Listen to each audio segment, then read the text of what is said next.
David, what a treat. We have 20 minutes to ourselves, and we all get to learn a lot more about Roblox. Thank you for doing this. And thank you for UAE for your hospitality. It's been amazing. Very nice. Why don't we kick off with what Roblox is? Because for those of you who haven't played this, it's much more than a game. Right? I think you're absolutely right.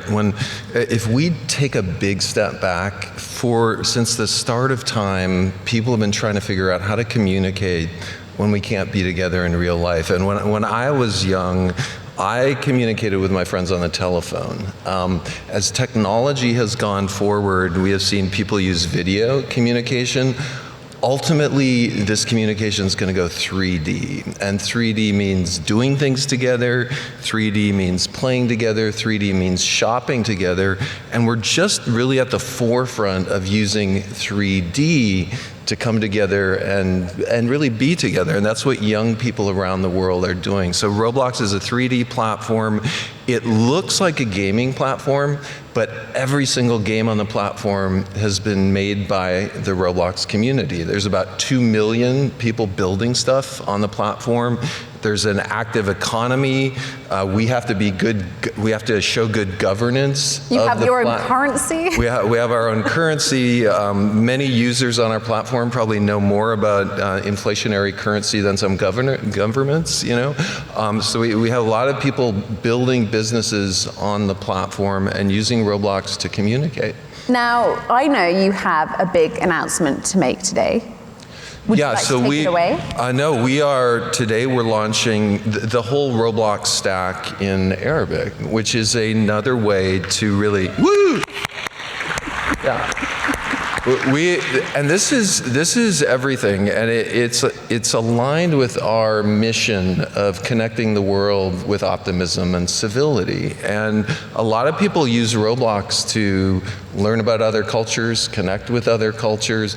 And so it doesn't just mean our app is in Arabic. It means when a creator anywhere in the world makes a great Roblox experience, our AI, our cloud, will immediately translate the whole thing to Arabic. So if you want to play every new experience on Roblox in Arabic, that's going to be possible today.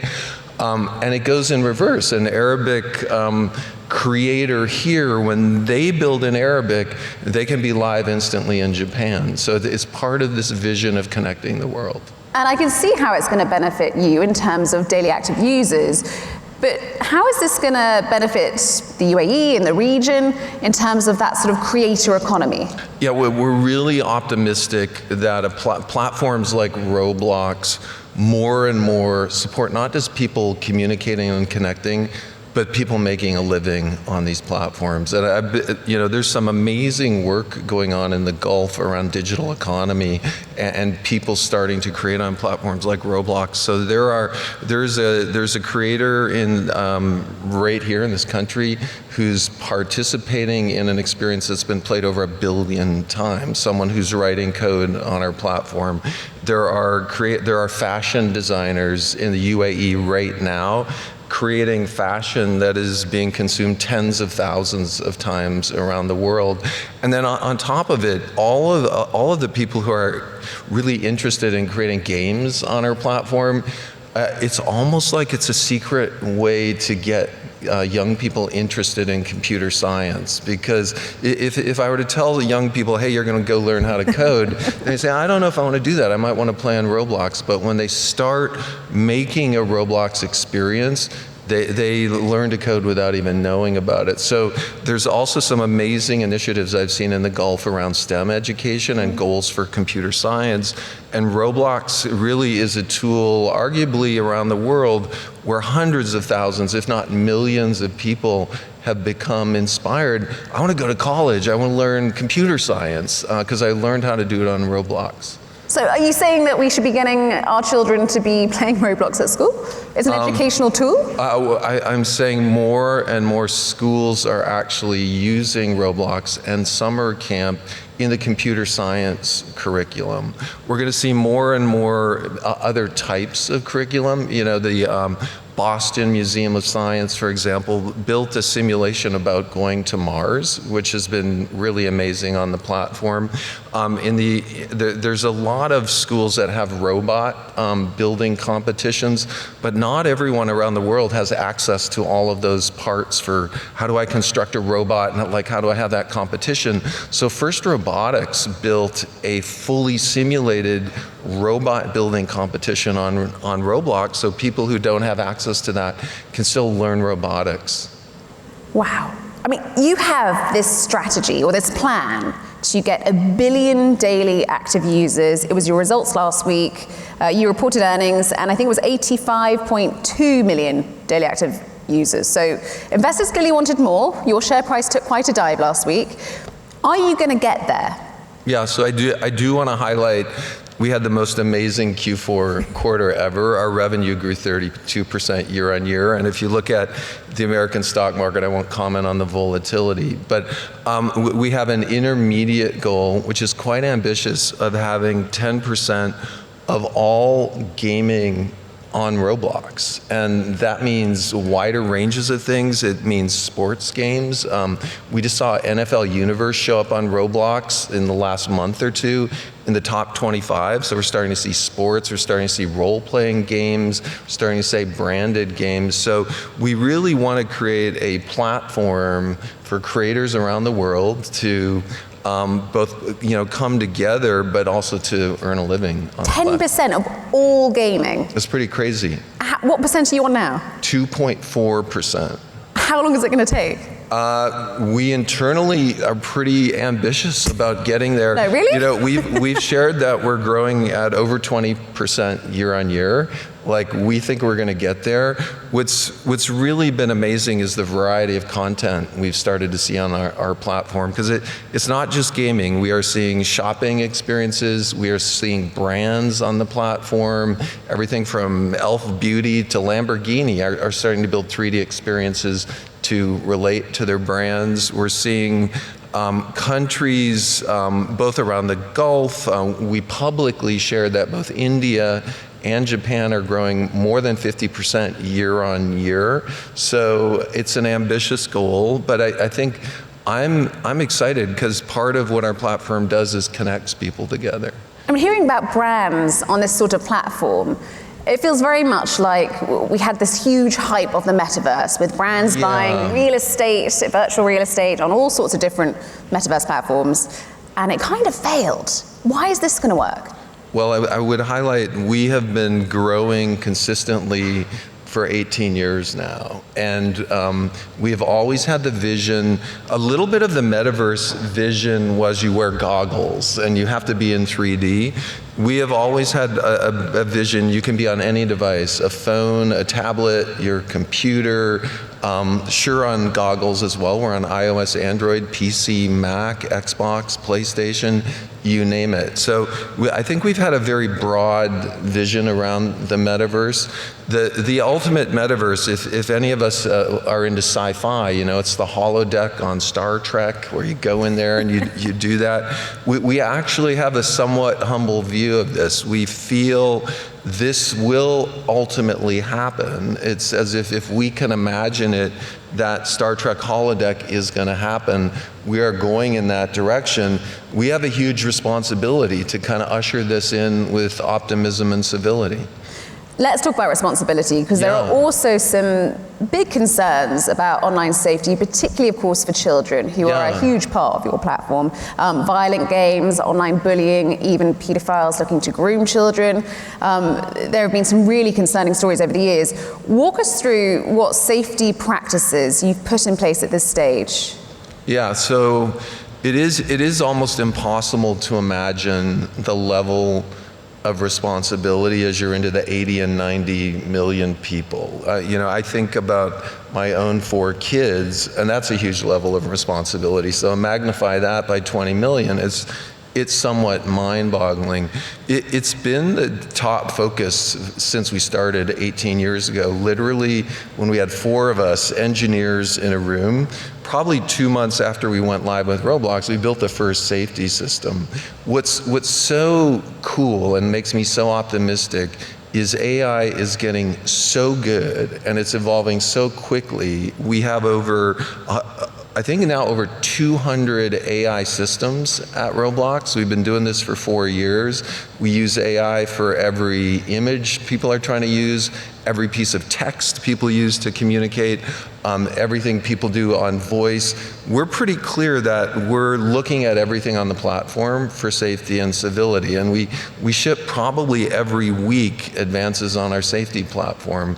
We're so into this notion of online safety and civility. On our voice model, which is arguably the best in the world right now, we've open sourced it because we want other people to use this. Any platform using voice to use our model. We've joined an open source consortium. Actually, Sundar was just up here. Google's also a member. OpenAI is a member of Roost that we've joined to promote open source models for safety and civility. So I think it's our top priority, really, and I'm optimistic where we're going with this. A lot of platforms are using AI to help, find as much online harm as they can. Is it ever going to be 100%? I think I am optimistic in I see all of our metrics. I see how much better we're getting all of the time, that we are going to get to an age where if we imagined parents who wanted to watch their young kid all the time, AI will be able to simulate that. So I'm actually very optimistic based on what I've seen. And how much responsibility do parents have to have at this stage to check that their children aren't playing violent games, to check what they're messaging their friends? I think we have always set our bar, I'd say, at a standard above the legal standard. And I think this goes to, I was just mentioning to a few people here today, I have a niece and nephew who are probably playing, I guess they're not playing Roblox at 4 a.m., but are probably playing Roblox in the last 24 hours. And many of our employees have young people as well. So it's a huge responsibility for what's going on our platform. One thing we think about, we think safety for all ages, not just under 13. And so there's a little bit of a notion sometimes, you just should be 13 to be on the platform. We don't think that way. We think about 15-year-olds. We think about 18-year-olds as well. We're also pretty aware that really, there's a lot of parents in the world that are just going to say, here's my iPad, go play Roblox. And we have to design for that, even in addition to all the great parents who get very involved with parental controls. So I think that the standard design spec for us is actually being aware of an uninvolved parent. And then at the same time giving parents a lot of control, giving them ultimately maybe the ability for 2 cousins to communicate more freely, maybe the ability for them to offer certain types of content to their young ones. So we really do think about safety by design and built in for everything. You mentioned that you're working with Google, with OpenAI, with Discord, in an effort, I suppose, is it to self-regulate this area and improve online safety. Do you also feel like you need regulation from governments? Can self-regulation ever be enough in the tech space? I would say we're unique in this case. An example would be the California Age-Appropriate Design Code, which was legislation we sponsored. This was a piece of legislation that was somewhat controversial. We had literally built all of that already. And so the legislation comes by, it actually, I think, came out of the UK.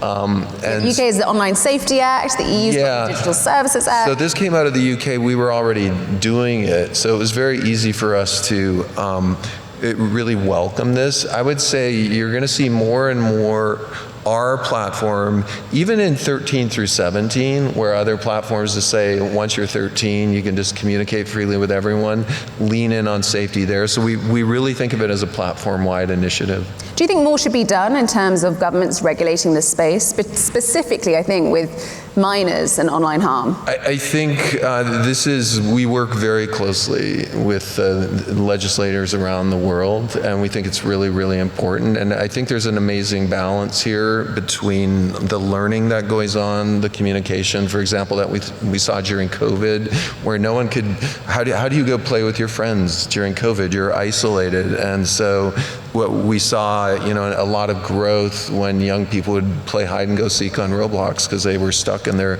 own house. I think, so we work with legislators all around the world, and we think what's the right balance between the benefits of combating loneliness, keeping people connected with, of course, keeping people as safe as we can. When you think about what Roblox was when you first started it, when it was a room of engineers, and what it is now, what is it going to be in 20 years' time? We're at a place now where it's way beyond what we imagined. This isn't what you imagined? We're way beyond. Well, it's interesting, right? When we started the company, we had an enormous vision of this whole new category, and we were, what I said right when we started, going from the phone system to the video system to the 3D system, we were thinking that way. We just never imagined we would get to where we are. In 20 years, I'm expecting there'll be an amazing amount of learning on the platform. People will be interacting with virtual historical characters and learning from that.